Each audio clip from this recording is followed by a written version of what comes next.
모습을 보며 우리 만민이 이제 곧 크게 부흥하겠다는 이런 생각이 들었습니다.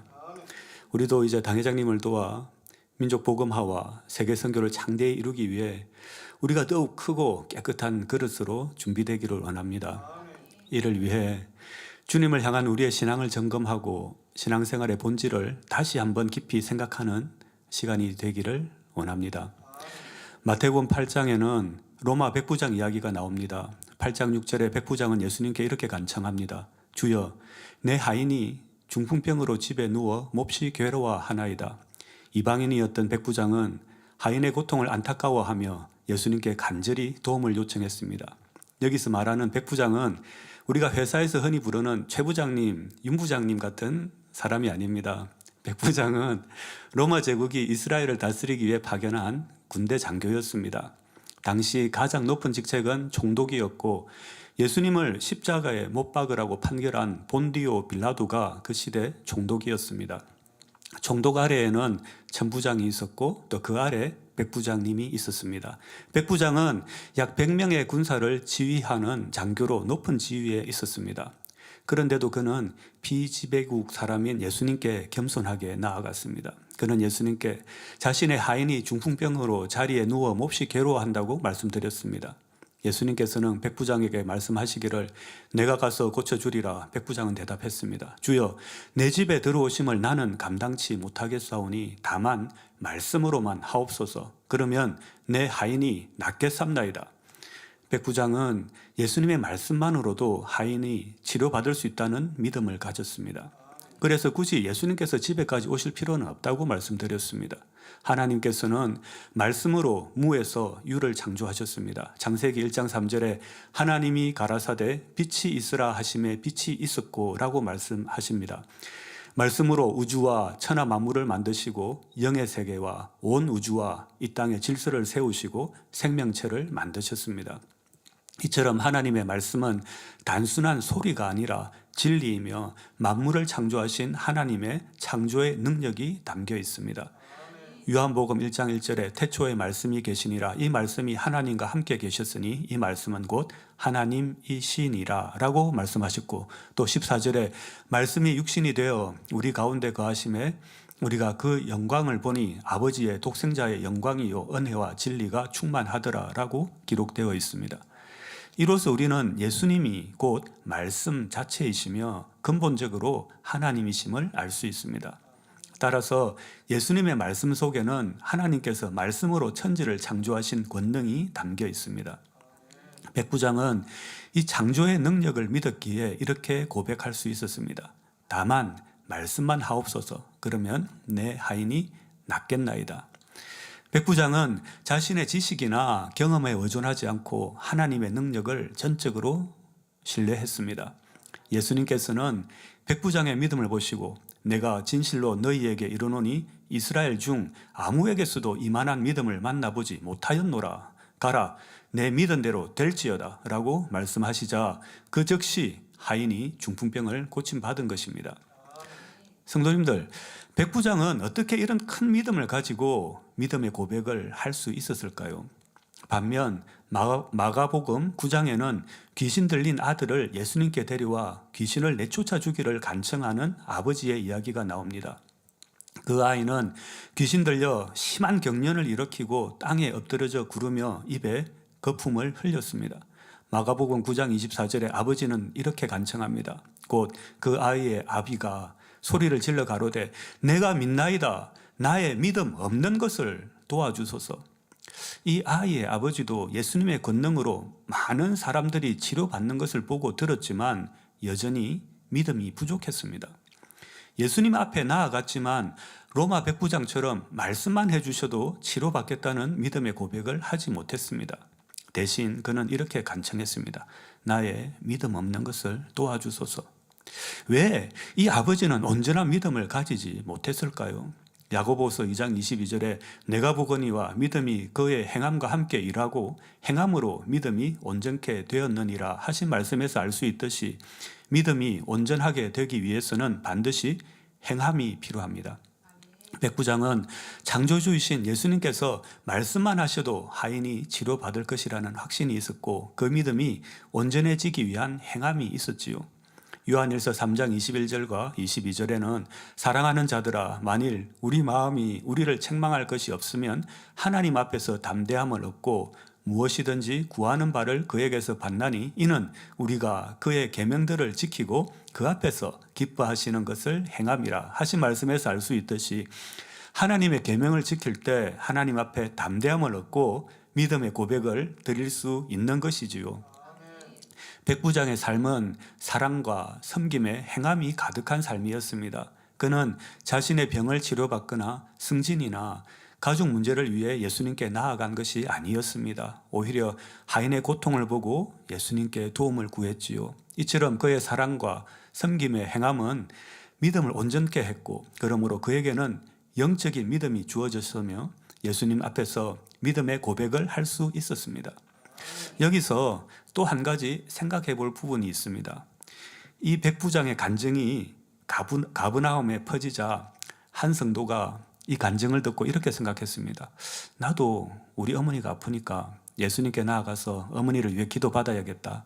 그리고 백부장처럼 믿음의 고백을 하면서 나도 예수님께 칭찬도 받아야지. 이 성도는 백부장의 고백을 흉내내며 예수님께 나아가 이렇게 간청했습니다. 예수님, 저의 어머니가 아프신데 예수님이 저의 어머니 이름만 불러주셔도 나을 줄 믿습니다. 혹은 조금 더 창의적으로 하면 이렇게 말할 수도 있겠지요. 예수님, 여기 저희 어머니가 입었던 옷이 있습니다. 이 옷만 만져주셔도 어머니가 치료받을 줄 믿습니다. 그런데 이 성도는 중요한 한 가지를 놓쳤습니다. 그는 백부장의 믿음의 고백을 단순히 흉내내는 데 그쳤던 것입니다. 백부장의 고백의 본질과 그 안에 담긴 믿음의 진정성을 깨우치지 못했지요. 백부장의 고백은 생각에서 나온 단순한 고백이 아니었습니다. 예수님의 가르침을 따르는 삶이었기에 말씀으로 창조하신 하나님을 믿는 믿음이 주어진 것입니다. 하지만 그 성도가 말로만 고백하고 선과 사랑의 행동이 없었다면 응답받을 수 없었을 것입니다. 이는 백부장의 고백을 단순히 흉내낸 것에 지나지 않기 때문이지요. 그래도 믿음이 부족하더라도 하나님의 긍휼하심과 권능으로 치료받는 경우는 있을 수 있습니다. 사명을 감당하고 하나님의 말씀을 지켜 행할 때 그 참된 의미를 깨닫는 것이 중요합니다. 근본 의미를 깨닫지 못한 극단적인 예로 흔히 청개구리 이야기를 들 수 있습니다. 다 아시죠? 그죠? 옛날에 청개구리 한 마리가 있었습니다. 이 청개구리는 엄마가 시키는 걸 뭐든지 싫어했습니다. 그래서 늘 반대로만 행동했지요. 엄마가 햇빛이 뜨거우니 밖에 나가지 말아라 하면 청개구리는 밖으로 나갔습니다. 산으로 가라 하면 강으로 가고 강으로 가라 하면 어디로 갔을까요? 산으로 갔습니다. 엄마 개구리는 마음이 아팠습니다. 우리 아이는 왜 이렇게 말을 안 들을까? 도대체 왜 그럴까? 늘 걱정만 했지요. 하지만 청개구리는 엄마의 마음을 전혀 몰랐습니다. 오히려 자신이 똑똑하고 옳다고 생각했습니다. 그러던 어느 날 어미 개구리는 병이 들어 죽음을 앞두고 있었습니다. 어미는 걱정스러운 마음에 청개구리에게 유언을 남겼습니다. 애야, 내가 죽으면 강가에 묻어다오. 왜냐하면 청개구리가 언제나 반대로 행동했기 때문에 어미는 정말로 원하는 장소와 반대로 유언을 남긴 것이었습니다. 어미는 산에 묻히기를 원했지만 청개구리가 반대로 행동할 것을 염려하여 일부러 강가에 묻어달라고 부탁한 것이지요. 어미 개구리가 세상을 떠나자 청개구리는 자신의 잘못을 깨달았습니다. 그래서 이번만큼은 어머니의 유언을 따르기로 결심했지요. 결국 어머니를 강가에 묻고 말았습니다. 하지만 그 후 비가 올 때마다 강물이 불어 어머니의 무덤이 떠내려갈까 봐 걱정하며 슬피 운다는 이야기지요. 청개구리는 어머니의 마음을 알지 못했습니다. 어머니가 말하고자 하신 참된 의미를 깨닫지 못한 것이지요. 강가에 묻고 산에 묻고 어디에 묻는가도 중요할 수 있겠지만 더 중요한 것은 아들이 행복하고 건강하게 살기를 바라는 어머니의 마음이 아니겠습니까? 이처럼 우리도 신앙생활을 하면서 아버지 하나님의 마음과 뜻을 깊이 이해하고 깨달아야 합니다. 청개구리가 어머니의 마음을 몰라 반대로 행동했던 것처럼 우리가 하나님의 뜻을 오해하거나 신앙의 본질을 깨닫지 못해서는 안 되겠지요. 사랑하는 성도님들, 제가 사역을 하면서 경험한 몇 가지 사례를 더 예로 들고자 합니다. 먼저 인도의 프라산트 형제의 간증입니다. 제가 인도 델리에서 선교를 시작했을 때 힌디어로 원로 목사님의 책자를 번역하여 출판했습니다. 책자를 번역하고 감수한 후 현지 인쇄소에서 인쇄하여 기독교 서점과 일반 서점 그리고 교회와 성도들에게 보급했습니다. 책자를 인쇄하면 그 책이 현지 성도들에게 전달되어 읽혀지는 것이 중요합니다. 그래서 때로는 현지 도서 전시회에 참가해 책을 전시하고 홍보하기도 했습니다. 그러나 북인도는 기독교 인구가 2% 정도에 불과했기 때문에 기독교 일꾼이 많이 없었습니다. 그때 저는 영어와 힌디어를 잘하며 힌디어로 타이핑 작업을 할 수 있는 일꾼을 찾고자 기도했습니다. 그때 만난 사람이 천주교 신자였던 프라산트 형제입니다. 이 형제는 영어도 하고 힌디어도 잘하니까 통역도 해줄 수가 있고 또 컴퓨터 디자인도 할 수 있기에 책자 편집과 또 만민뉴스, 힌디어 편집 등의 업무를 담당할 수 있었지요. 저희는 델리의 작은 주택을 임대해서 거실은 사무실로 또 방은 제 침실로 사용하며 인도 만민 선교센터를 꾸려갔습니다. 프라산트 형제는 늘 오른쪽 귀에 화장지를 말아 꽂고 있었습니다. 이유를 물어보니 중이염으로 인해 심한 통증과 함께 고름이 나오고 청력이 상실되어 한쪽 귀가 거의 들리지 않는 상태라고 했습니다. 그럼에도 불구하고 늘 성실하게 힌디어 타이핑 작업을 이어갔습니다. 책자 한 권을 타이핑하기 위해서는 한 달 이상의 시간이 걸리지요. 또 타이핑이 끝나면 프린트해서 감수하고 교정하는 작업을 수차례 반복해야 했습니다. 그러던 어느 날이었습니다. 십자가에도 책자를 힌디어로 인쇄하기 위해 타이핑하고 있는데 작업 도중에 프라산트 형제가 갑자기 이렇게 귀를 만졌습니다.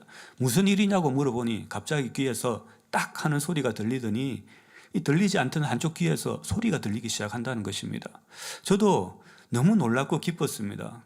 프라산트 형제의 간증을 보면서 책자를 번역하여 현지 성도들이 읽을 수 있게 하는 것을 우리 주님께서 기뻐하신다는 확신을 가지게 되었고 더욱 열심히 선교 사역을 하게 되는 그런 계기가 되었습니다. 그 이후로 프라산트 형제의 귀에서 나오던 진물도 완전히 멈췄고 청력도 회복되었습니다. 그날 이후로 프라산트 형제는 참 즐겁게 일했습니다. 말이 없는 참 무뚝뚝한 성격인데 늘 입술에 찬양과 얼굴에는 미소가 있었지요. 반면 또 다른 이야기가 있습니다. 타 교회에 출석하시는 한 권사님과 대화를 나눈 적이 있습니다. 그분이 다니는 교회에서는 성도님들이 성경을 종이에 옮겨 적는 필사를 한다고 했습니다.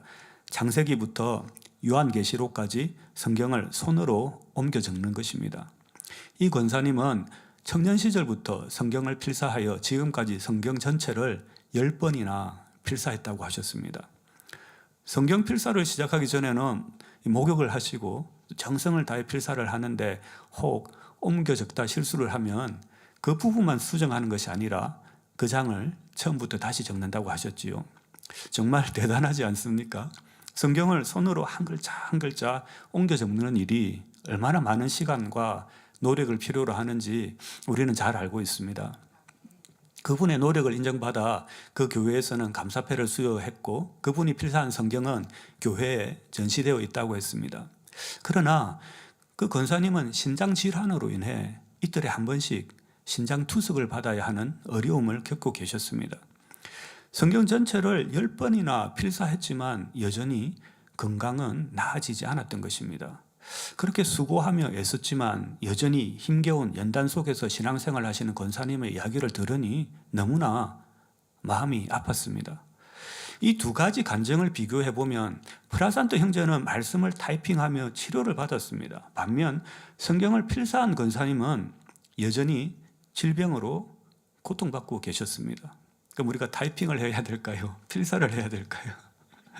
그런데 이 두 사례가 모든 상황을 단정할 수 있는 것은 아닙니다. 그러나 오늘 말씀의 주제인 신앙생활의 근본 의미에 비추어 생각해 본다면 우리가 무엇을 깨달을 수 있을까요? 성경을 읽고 필사하고 말씀을 타이핑하는 것도 중요하지만 그 속에 담긴 하나님의 말씀을 진정으로 깨닫고 그 말씀을 마음에 새기며 실천하는 것이 훨씬 더 중요하다는 것입니다. 그 의미를 깨닫지 못하면 많은 시간을 들여 타자 연습, 글쓰기 연습하는 것과 다를 바가 없는 결과를 가져오게 되지요. 프라산테 형제는 단순히 타이핑하는 행위가 아니라 말씀의 참된 의미를 깨닫고 회개했을 때 은혜와 치료를 경험했습니다. 반면 권사님은 10번이나 성경을 필사했지만 그 말씀의 진정한 의미를 깨닫지 못하셨던 것 같습니다. 우리의 신앙생활도 마찬가지입니다. 형식적인 행위나 외형적인 노력만으로는 진정한 영적 변화를 이루기 어렵습니다. 다른 사람의 신앙생활을 흉내낸다고 해서 영적으로 성장하는 것이 아니지요. 주님의 말씀을 마음속 깊이 새기고 그 가르침을 우리의 삶 속에서 실천하고 우리의 마음을 진리로 변화시켜 갈 때 하나님께서 우리의 삶 속에 은혜를 내려주시고 열매 맺고 형통한 길로 인도해 주시지요. 우리가 이 땅에서 경작받으며 하나님의 참자녀가 되는 것은 우리가 살아가는 이유이자 신앙생활의 본질입니다. 하지만 참자녀가 되기 위해 겉모습만 흉내내거나 악을 버리지 않은 채 변화된 것으로 착각하거나 청개구리처럼 본뜻을 깨닫지 못하는 실수를 해서는 안 됩니다. 신앙생활의 근본 의미를 올바로 깨우치기 위해서는 어떻게 해야 할지 몇 가지 분야를 나누어 함께 살펴보도록 하겠습니다. 신앙생활의 본질을 올바로 깨우치기 위해서는 첫째, 공감할 수 있어야 합니다. 청개구리가 엄마의 마음을 잘 이해하고 공감했다면 얼마나 좋았겠습니까? 엄마의 사랑을 이해하고 잘 순종했다면 얼마나 행복한 가족이었겠습니까? 어머니가 아들을 걱정하며 세상을 떠나지도 않았겠지요. 얼마 전 한 성도님께 사람들과 좋은 관계를 만들기 위해서는 공감을 잘 해야 됩니다. 상대의 입장에서 생각해야 됩니다. 라고 말씀드렸더니 그 성도님은 이렇게 말씀하셨습니다. 단지 마음으로 공감한다고 관계에 도움이 되나요? 행동으로 필요한 걸 해주는 게 더 낫지 않나요? 라고 하시더군요. 이 성도님은 감정의 공유보다는 실질적이고 논리적인 것을 중요하게 생각하시는 분인 것 같았습니다. 저는 그분께 MBTI, 성격 유형이 어떻게 되는지 물어보았습니다. 그 성도님은 논리적 성격 유형이라 하셨습니다. MBTI는 사람의 성격을 16가지 유형으로 구분하는 성격 검사로 각자의 성격 차이를 알고 서로를 더 잘 이해하여 관계를 개선하기 위해 개발된 도구입니다. 이 검사에서는 사람의 성격을 내성적인지 아니면 외향적인지, 논리적인지 아니면 감정적인지 등으로 구분할 수 있습니다. 어떤 사람은 논리와 분석을 중시하고 어떤 사람은 감정과 공감을 중시합니다. 논리적 성격 유형의 사람들은 이성적이고 논리적인 결정을 중시하며 때로는 공감을 감정의 낭비로 여길 수도 있습니다. 반면 감정적인 성격 유형의 사람들은 타인의 감정에 민감하게 반응하며 다른 이들과 정서적으로 연결되는 것을 중요하게 생각합니다. 성도님들은 자신의 성격이 어떤 유형에 더 가까운 것 같으신가요? 논리를 중요시하는 성격인지 아니면 감정의 공유를 더 중요하게 생각하는 유형이신가요? 어떤 성격이 특별히 좋다라고 말씀드리려는 것이 아닙니다. 나는 어떤 성격을 가졌고 또 나와 다른 성격을 가진 사람들도 있다는 것을 이해하자는 것이지요. 사람과의 관계에서 상대방의 마음을 알게 되면 신뢰가 쌓이기 시작합니다. 서로를 신뢰하고 도우며 발전하고자 하는 긍정적인 마음을 서로 느낄 때 더 나은 성과를 이루게 되고 관계를 지속적으로 발전시킬 수 있게 됩니다. 반면 공감이 부족하면 상대의 마음을 알 수 없으니 소통에 제약이 생기고 상대의 마음을 모르니 오해하고 갈등이 생길 수 있고 결국 업무 효율과 관계가 모두 저하될 수 있습니다. 공감은 관계를 단단히 다지고 함께 성장하는 데 필수적인 원동력입니다. 공감은 눈에 보이지는 않지만 상대방에게 존중받고 있다는 느낌을 줍니다. 이는 마음을 열게 하고 단순한 감정 공유를 넘어 문제 해결과 목표 달성에 중요한 역할을 한다고 합니다. 우리가 신앙생활을 할 때 주님의 마음을 공감하고 그분의 뜻을 이해하는 것은 매우 중요합니다. 주님께서는 우리에게 한없는 사랑과 자비를 베푸셨으며 그 마음을 깨닫기 위해서는 단순한 논리나 지식만으로는 부족합니다. 주님의 사랑을 깊이 공감하고 그분의 마음을 느끼는 것이 필요합니다. 공감은 한 방향으로 이루어지는 것보다는 서로가 함께 마음을 나눌 때 진정한 공감이 됩니다.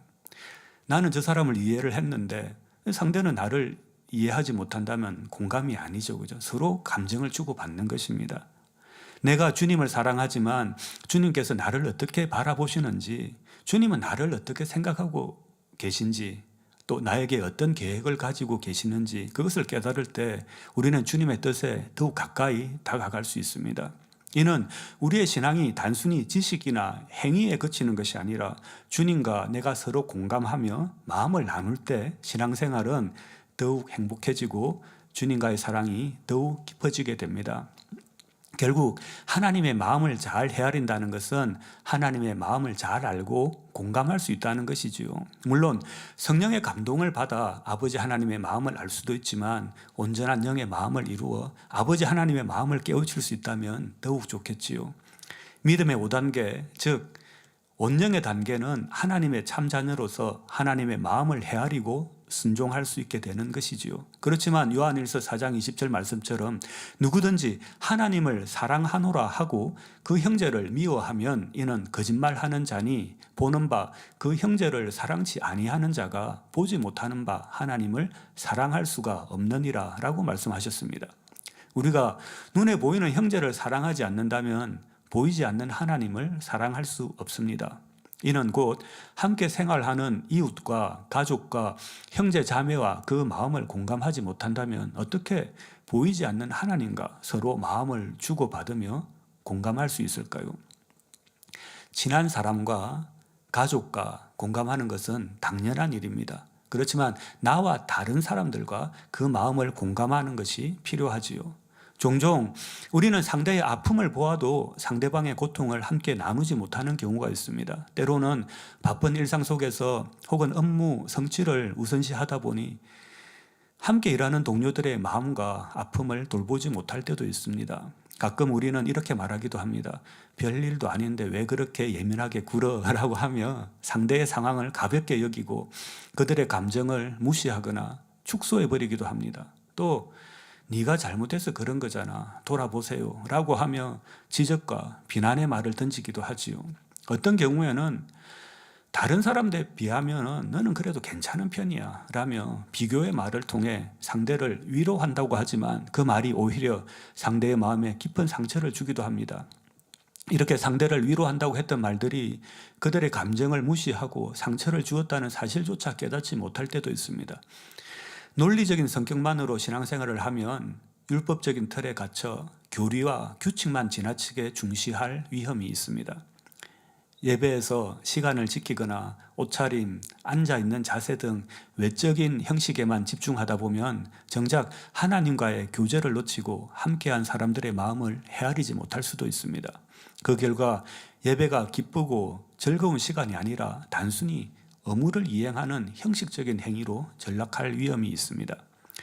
이렇게 되면 하나님과 소통하며 은혜를 나누는 예배가 아니라 자신의 만족을 위한 보여주기식 예배가 되어버릴 때가 있습니다. 또한 병든 사람을 대할 때도 비슷한 태도를 보일 수 있습니다. 병이 생긴 이유를 돌아보고 해결해야 한다라는 말처럼 문제의 원인과 해결책만 따지고 상대의 고통에는 공감하지 못하니 위로보다 상처를 줄 수 있습니다. 예수님께서는 병든 자와 아픈 자들을 보실 때 항상 그들의 고통을 불쌍히 여기시고 사랑으로 다가가셨습니다. 주님은 그들의 피로를 채우시고 치유와 은혜를 베푸셨지요. 결국 신앙생활은 규칙과 형식만 지키는 것이 아니라 주님의 마음을 본받아 사랑과 공감을 통해 하나님의 뜻을 실천하는 데 초점을 맞추는 것이 신앙생활의 본질이지요. 감정적인 성향을 가진 사람은 신앙생활에서 하나님의 말씀을 지키기보다 자신의 기분이나 분위기에 따라 행동하기 쉽습니다. 그러다 보니 종종 감정과 분위기에 좌우되는 신앙생활을 하게 됩니다. 예를 들어 기도의 응답이 늦어지면 실망하고 낙심하기도 합니다. 반대로 기도의 응답을 받거나 칭찬을 듣거나 영적인 체험을 하면 감정적으로 들뜨고 하나님의 깊은 계획을 생각하지 못하는 경우도 있지요. 하지만 신앙은 우리의 기분이나 환경이나 감정에 따라 흔들리는 것이 아니라 하나님의 말씀과 믿음 위에 굳게 서야 합니다. 우리가 감정에만 의존하지 않고 하나님의 뜻을 깊이 신뢰하며 나아갈 때 진정한 신앙의 성장이 이루어질 것입니다. 성경 속에는 감정에 민감하고 공감 능력이 뛰어났던 믿음의 선진들이 있음을 알 수 있습니다. 룻기 1장에는 시어머니 나오미와 함께한 룻의 이야기가 기록되어 있습니다. 룻은 모압 여인이었지만 남편이 세상을 떠난 뒤에도 시어머니 나오미를 떠나지 않고 오히려 고향인 모압을 떠나 이스라엘로 갔습니다. 룻기 1장 16절에 룻은 나오미에게 나로 어머니를 떠나며 어머니를 따르지 말고 돌아가라 강권하지 마옵소서. 어머니께서 가시는 곳에 나도 가고 어머니께서 유숙하시는 곳에서 나도 유숙하겠나이다. 어머니의 백성이 나의 백성이 되고 어머니의 하나님이 나의 하나님이 되시리니 라고 말했습니다. 룻의 고백에는 진정한 사랑과 공감이 담겨 있습니다. 남편을 잃은 룻은 아들을 잃은 시어머니의 슬픔을 자신의 것으로 받아들이고 함께 믿음의 길을 가기로 결심했습니다. 룻의 선과 사랑은 말뿐이 아니라 행동으로 나타났습니다. 하나님께서는 룻의 사랑과 헌신을 기뻐하시고 마침내 룻은 다윗의 정조모이자 예수님의 족보에 기록되었습니다. 이는 룻이 상대의 마음을 공감하고 그것을 선과 사랑으로 실천했을 때 하나님께서 축복의 길로 인도하셨음을 보여줍니다. 모세 선지자 또한 감정에 민감한 사람이었습니다. 모세는 이스라엘 백성들의 어려움을 보며 하나님께 눈물로 기도했고 또한 하나님의 마음도 잘 알았지요. 출애굽기 32장 32절에서 모세는 이렇게 기도합니다. 그러나 합의하시면 이제 그들의 죄를 사하시옵소서. 그렇지 않사오면 원컨대 주의 기록하신 책에서 내 이름을 지워버려 주옵소서. 모세는 이스라엘 백성들이 하나님을 배반했을 때조차 그들의 죄를 대신 짊어지고 하나님 앞에 눈물로 호소했습니다. 그는 단순히 논리와 이성으로 판단하기보다는 백성들을 깊이 사랑하고 그들의 아픔을 공감했던 선지자였지요. 그의 마음은 단순한 지도자의 마음을 넘어서 하나님과 백성들 사이에서 다리 역할을 하는 중보자의 마음이었습니다. 모세 선지자를 보면 그는 감정적으로 백성들을 사랑하고 그들의 고통에 깊이 공감한 인물이었지만 항상 감정에만 치우친 것은 아니었습니다. 모세는 백성들의 아픔을 이해하며 눈물로 기도했지만 동시에 하나님의 명령에 따라 철저하게 이성적으로 판단하고 순종했습니다. 감정적인 성격과 대비되는 유형인 논리적인 성격 유형도 함께 가지고 있음을 알 수 있습니다. 예를 들어서 출애굽기 32장에서 이스라엘 백성들이 금송아지를 만들어 하나님을 배반했을 때 모세는 하나님 앞에서 그들을 대신해 간절히 중보하여 기도했지만 동시에 산에서 내려와 단호하게 죄를 징계했습니다. 출애굽기 32장 27절 후반절과 28절을 보면은 너희는 각각 허리에 칼을 차고 진 이문에서 저 문까지 왕래하며 각 사람이 그 형제를, 각 사람이 그 친구를, 각 사람이 그 이웃을 도륙하라 하셨느니라. 레위 자손이 모세의 말대로 행하매 이날에 백성 중에 3,000명 가량이 죽인 바 된지라라고 기록되어 있습니다. 이는 하나님의 말씀을 지키고 백성들을 죄에서 구별하기 위함이었지요. 그는 단순히 감정에 이끌려 백성들을 무조건 감싸지 않았습니다. 하나님의 공의를 따라 이성적으로 판단하고 죄를 바로잡는 데 있어 단호한 태도를 보였지요. 죄를 알면서 덮어두지 않았습니다. 모세는 감정에 충실했을 때는 깊이 공감하고 이성적으로 판단할 때는 하나님의 뜻에 따라 행동했던 균형 잡힌 지도자였습니다. 이렇게 이웃과 주변 사람들의 상황과 마음을 잘 이해하고 공감하고 그 공감한 것을 선과 사랑으로 표현하고 실천을 할 수 있을 때 아버지 하나님의 마음을 이해하며 공감할 수 있고 신앙의 참 가치를 이해할 수 있게 되는 것이지요. 둘째, 신앙생활의 근본 의미를 깨우치기 위해서는 우리는 악을 버리고 선을 행해야 합니다. 신앙생활은 죄를 버리고 회개하며 하나님의 마음을 닮아 새 예루살렘으로 향해 가는 과정입니다. 창세기 4장에는 가인과 아벨의 이야기가 나옵니다. 아담과 하와의 두 아들 가인과 아벨은 각각 하나님께 제사를 드렸습니다. 가인은 땅의 소산으로 제사를 드렸고 아벨은 양의 첫 새끼와 그 기름으로 제사를 드렸습니다. 그런데 하나님께서는 아벨의 제사는 받으셨지만 가인의 제사는 받지 않으셨습니다. 하나님께서는 땅의 소산으로 드리는 제사도 받으시는 분입니다. 레위기 2장에서는 땅의 소산인 고운 가루를 드리는 소제도 기쁘게 받으시는 것을 볼 수 있습니다. 따라서 가인의 제사를 받지 않으신 이유는 단순히 제물의 종류나 예배의 형식 때문이 아니었습니다. 하나님께서 원하시는 것은 피의 제사, 곧 회개의 제사입니다. 히브리서 9장 22절에 피 흘림이 없은즉 사함이 없느니라 말씀합니다. 피의 제사는 자신의 죄를 깨닫고 회개하는 마음을 닮아 하나님께 나아가는 것을 의미합니다. 하나님께서는 창세기 4장 7절에 가인에게 이렇게 말씀하셨습니다. 네가 선을 행하면 어찌 낯을 들지 못하겠느냐. 선을 행치 아니하면 죄가 문에 엎드리느니라. 죄의 소원은 내게 있으나 너는 죄를 다스릴지니라. 이는 가인의 마음에 악이 가득 차 범죄할 수 있으니 마음을 선으로 다스리라는 말씀이지요.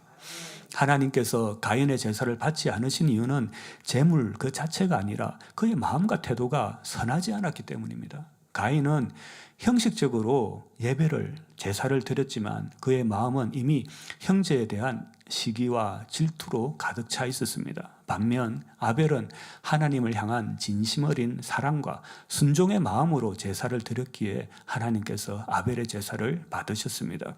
이처럼 하나님께서는 형식적인 예배나 외적인 행위보다는 내면의 선함을 더 중요하게 보십니다. 이것이 바로 하나님께서 원하시는 영적 예배입니다. 요셉의 이야기에서도 같은 교훈을 줍니다. 요셉은 보디발의 아내가 유혹했을 때 이렇게 말했습니다. 창세기 39장 9절에 내가 어찌 이 큰 악을 행하여 하나님께 득죄하리이까? 라고 말하였지요. 요셉이 하나님의 징계가 두려워 죄를 피한 것일까요? 그렇지 않습니다. 요셉은 하나님의 마음을 닮아 거룩한 삶을 살기 원했기에 그 죄악 자체를 싫어했던 것입니다. 단순히 징계를 두려워 범죄하지 않은 것이 아니라 하나님을 사랑하는 마음으로 죄를 버렸기에 유혹에 넘어가지 않고 범죄하지 않은 것입니다. 가인과 요셉의 이야기를 통해 신앙생활의 본질은 단순히 형식이 아니라 하나님의 마음을 닮아가며 회개하고 죄를 버리고 선을 행하는 데 있다는 것을 깨달을 수 있습니다. 범죄하지 말아야 하며 이는 죄의 보응이 무서워 단지 범죄하고자 하는 이 욕망을 눌러놓은 것이 아니라 죄 자체가 싫어 자유의지 가운데 범죄하지 않는 것이 참된 변화이지요. 또 믿음의 조상 아브라함의 삶에는 항상 선한 행함이 따랐음을 알 수 있습니다. 하나님께서 아들을 주시겠다고 약속하셨을 때 아브라함은 그 약속을 끝까지 믿었고 그 믿음은 선한 행위로 나타났습니다. 창세기 18장에는 아브라함이 지나가는 나그네를 따뜻하게 맞이하여 정성껏 음식을 대접하는 장면이 나옵니다.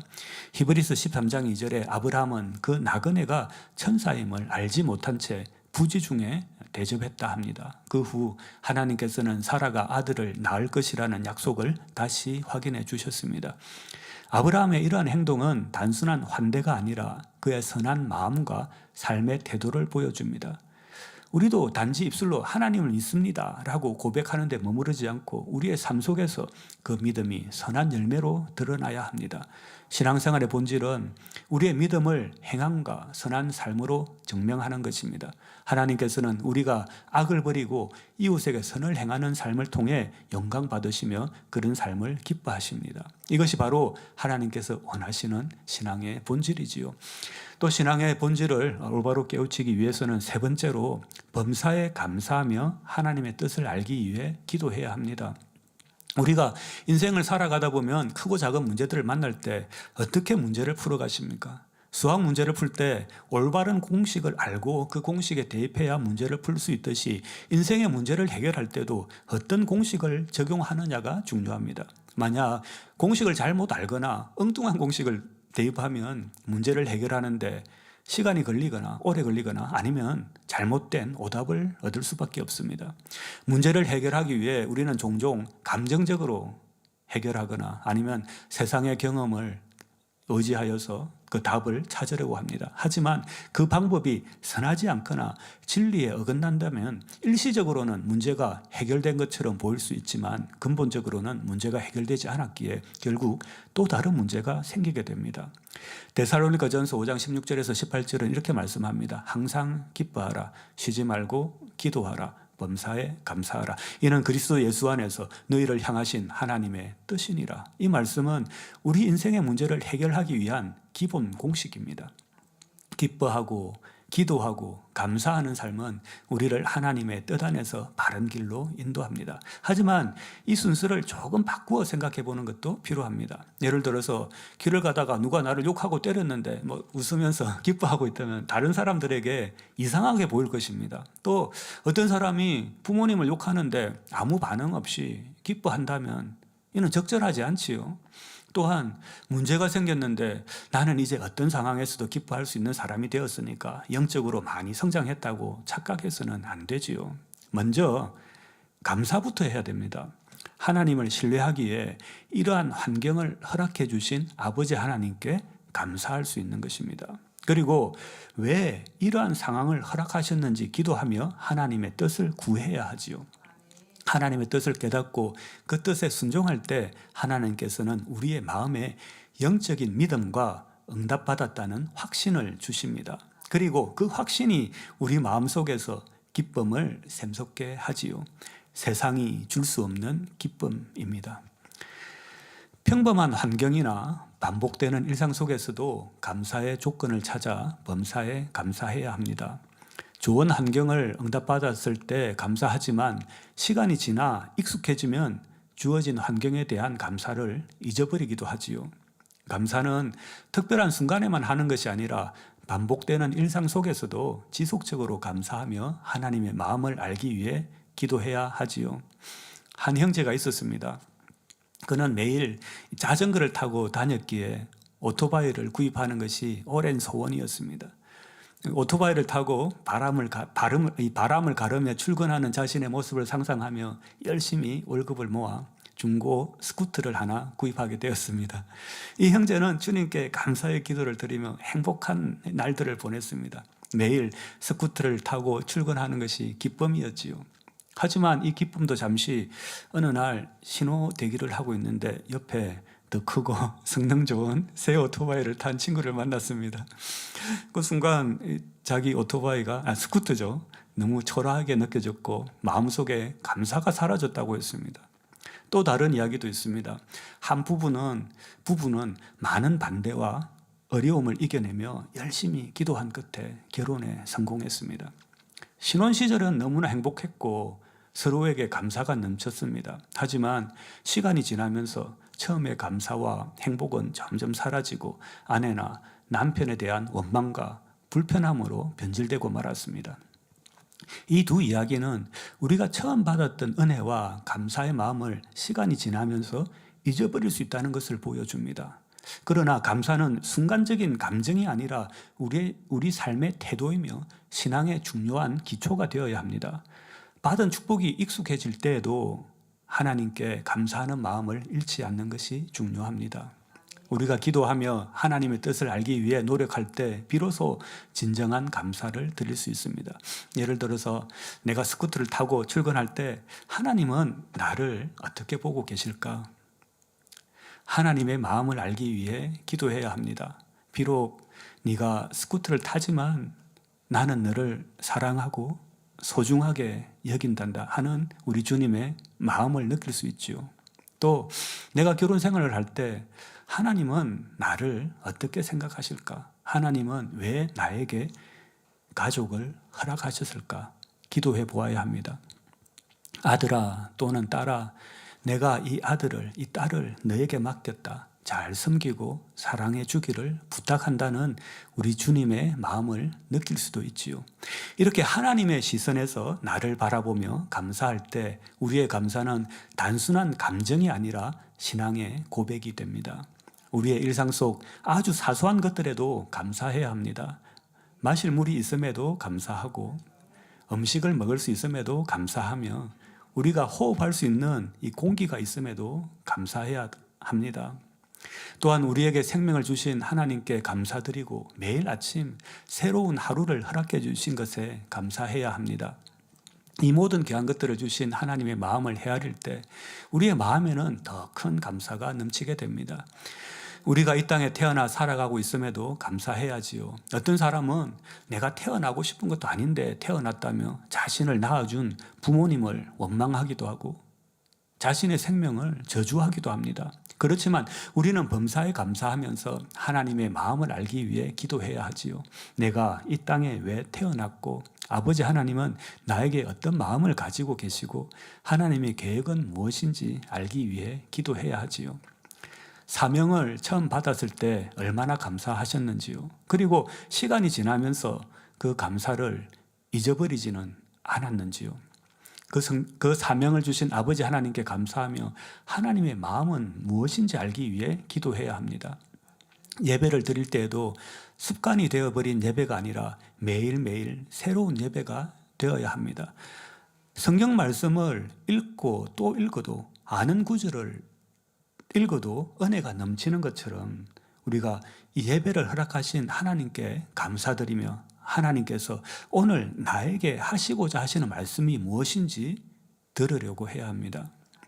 나에게 주시는 아버지 하나님의 특별한 그 메시지를 듣기 위해서는 예배를 사모하는 마음으로 준비해야 합니다. 그러할 때 성령님의 감동으로 깨달음과 은혜를 주시지요. 좋은 일이 있을 때만 감사하는 것이 아니라 어려운 상황 속에서도 감사할 수 있어야 합니다. 베드로전서 1장 6절은 이렇게 말씀합니다. 그러므로 너희가 이제 여러 가지 시험을 인하여 잠깐 근심하게 되지 않을 수 없었으나 오히려 크게 기뻐하도다. 이는 우리가 연단이나 시험을 겪을 때 세상에 근심을 하라는 것이 아니라 항상 좋은 것 주시는 하나님을 신뢰하며 감사하며 그분의 뜻을 구하라는 것입니다. 문제가 생겼을 때 나는 감사했으니까 시간이 지나면 하나님이 해결해 주시겠지라고 막연히 기대해서는 안 됩니다. 감사는 시작일 뿐입니다. 더 중요한 것은 우리의 마음을 점검하고 하나님의 뜻을 찾으며 변화되는 것입니다. 마치 자동차가 고장 났을 때 그 고장의 원인을 찾아 수리하듯이 우리의 삶에서도 영적인 문제뿐만 아니라 육적인 문제도 점검하고 해결해야 합니다. 영적인 문제를 찾았으면 이제 육적인 문제, 즉 우리의 실수, 비효율적인 방법, 잘못된 선택들도 점검하고 보완해야 합니다. 단순히 영적인 영역만 살피는 것이 아니라 현실적인 문제를 개선하고 변화시키려는 노력이 필요합니다.